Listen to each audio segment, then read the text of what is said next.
Dear friends, thank you so much for inviting me to speak at today's very important event, and I'm really sorry not to be able to join you in person. I'm currently in Guiyang, China, on a delegation. The theme of today's event, Anti-Chinese Propaganda, A Prelude to War, is very closely connected to the rationale for writing my book, The East is Still Red, Chinese Socialism in the 21st Century. I had two key aims in mind when writing this book. One was to talk about socialism, about how China is a socialist country. You know, so many people think that China used to be a socialist country and then, with the introduction of market reforms in the late 70s, sort of became capitalist. And I wanted to show that China remains a socialist country and that socialism provides the framework for its incredible successes in poverty alleviation, in development, in renewable energy, and so on. And I wanted to say to the Western left, which tends to be a bit iffy, a bit unsure about China, look, China's achieved all these things. It's raised living standards beyond recognition. It's gone from being a technologically backward and oppressed country to becoming a science and tech powerhouse. It's leading the global shift to multipolarity. Why on earth would we want to ascribe these successes to capitalism rather than to socialism? Let's celebrate socialist victories. Let's uphold the history and politics of the global working class. Hence, the East is still red. The second key aim in writing the book was to stand up to the propaganda war, which is part of a wider new Cold War against China. And that's the major focus of my talk today. This work of standing up to the propaganda war is urgent. It needs to be a major focus for socialists, communists, progressives, for anti-war campaigners worldwide. Really, for anyone that doesn't think better dead than red is a viable slogan for the 21st century. Because the propaganda war is war propaganda. It seeks to build the broadest possible public support for a new Cold War, for a campaign of containment and encirclement, and ultimately, very possibly, for a hot war, for a nuclear war. Let's get something straight. This new Cold War, this anti-China campaign, has absolutely nothing to do with human rights.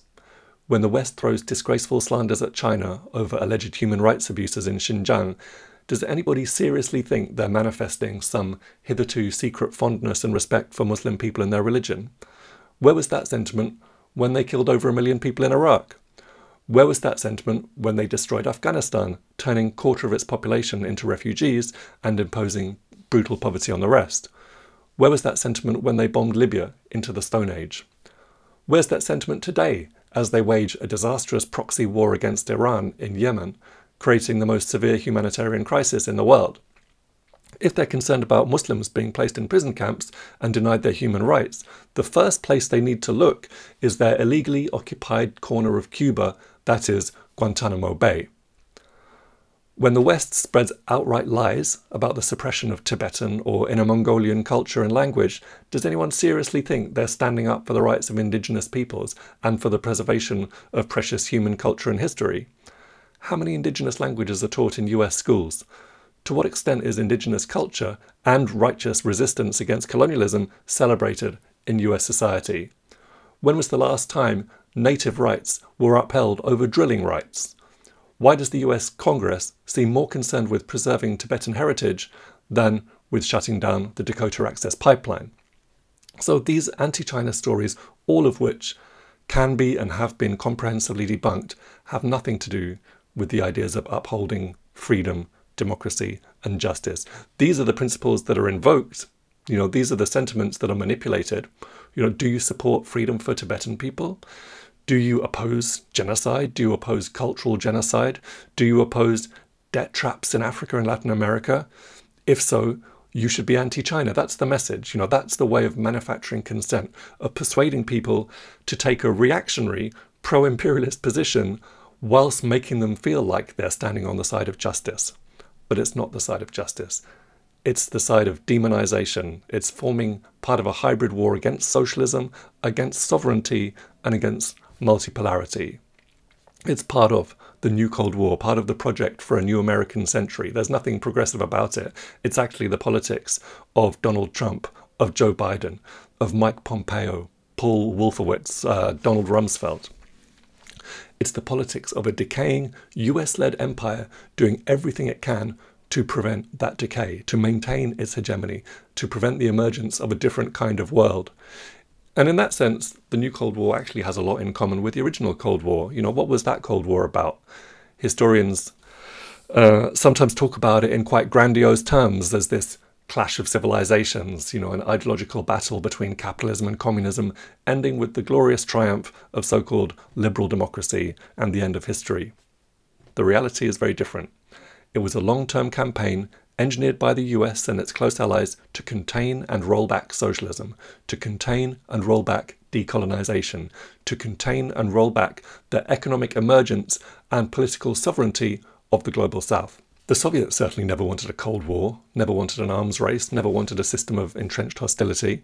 They wanted and called for peaceful coexistence.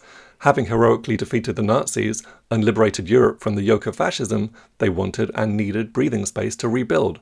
But the imperialists wouldn't give them that breathing space. Instead, they did whatever they could to suffocate the country that had sacrificed 27 million lives in the fight against the Hitlerite war machine.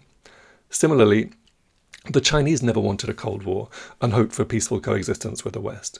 The Chinese also sacrificed millions of lives in World War II, fighting against a horrifyingly brutal Japanese invasion and occupation. But the US made it clear from the start that it would never accept Chinese socialism. And by the way, the Cold War wasn't all that cold. It wasn't cold for the 3 million people that lost their lives in Korea between 1950 and 1953, a war fought exclusively in the interests of US geopolitical advantage, so the US could have a military foothold in the region from which to permanently threaten China and the Soviet Union with nuclear annihilation.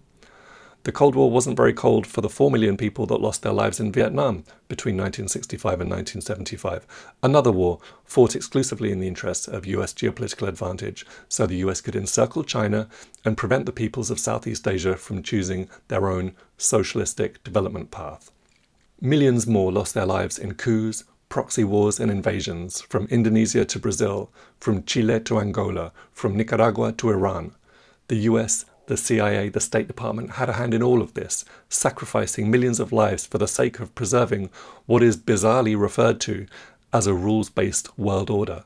And that's the same rules-based world order that Biden and Blinken and co talk about incessantly today. What they don't say is that these rules are written in Washington, D.C. They're rules that protect the interests of the US capitalist class. These rules are enforced by the US military and the mechanisms of economic coercion. They're enforced with the help of dollar hegemony, as well as 800 overseas military bases, a military budget of around $1 trillion a year, 5,500 nuclear warheads, and a total commitment to the military-industrial complex. This rules-based order is about protecting profits, protecting access to resources, markets, land, and cheap labour. It's got absolutely nothing to do with freedom, with democracy, with justice, with human rights.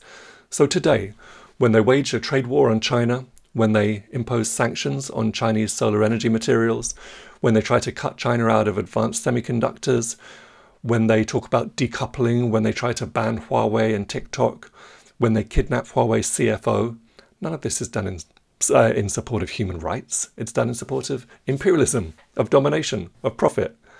And when they construct a nuclear pact, AUKUS, between Britain, the US and Australia, when they provide military aid and diplomatic support to Taiwanese separatists, when they build a new military base in North Australia, when they place nuclear-enabled warplanes in the region, when they conduct their RIMPAC military exercises, when they place missile defense systems in Guam and South Korea, when they try to turn the Quad into a sort of Pacific NATO, when they encourage Japanese rearmament, none of this is done in support of peace. It's done in support of hegemony and bullying. And it's increasingly clear that there are elements in the US ruling class that recognize that Cold War tactics aren't actually working, that it's too late to prevent China's rise, that it's too late to prevent the emergence of a multipolar, multilateral world. And therefore they're preparing for a full armed confrontation, most likely with Taiwan as the trigger.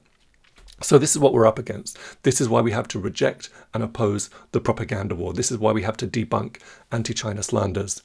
The immediate dangers are serious enough. The future of humanity actually hinges on global cooperation to address our collective problems. Climate change is a global issue that can only be solved on a global basis. The same goes for pandemics.